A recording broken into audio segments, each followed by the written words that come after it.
The wildlife sector is very important, and that is the flagship, baby of the Kenya's tourism, because it is the nature tourism. Without safari and without wildlife, we cannot sell Kenya as a destination, or we will not be competitive for that matter.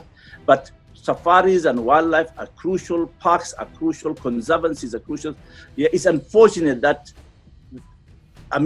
this has happened and it has affected everybody. So conservancies are as good as closed because they depend on tourism revenues from lodges and from park entry fees. Same thing to parks.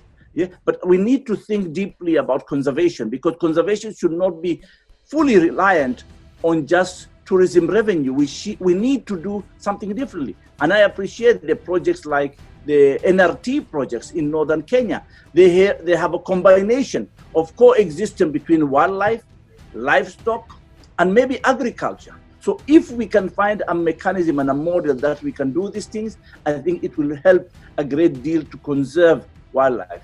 But yes, I know the community conservancies has almost 3,500 rangers who we need to safeguard so that they keep their jobs and they protect wildlife on our behalf.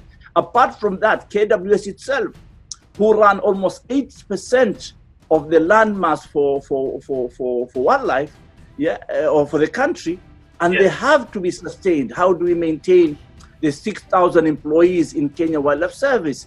And again, Kenya Wildlife Service depends on revenues from tourism, park entry fees, which almost it brings almost 60% of their revenue, and the other 40% comes from government support.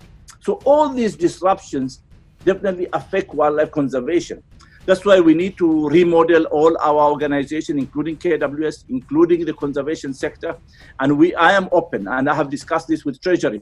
How do we mitigate the circumstances now? Then we sit down with the stakeholders and remodel the entire conservation sector. Otherwise, this behavior of handout from donors or waiting for the tourists to come, this can be a disaster for the future. So we need to think. As much as we are saying we need to restart or reset the tourism sector, we need to remodel the conservation sector as well.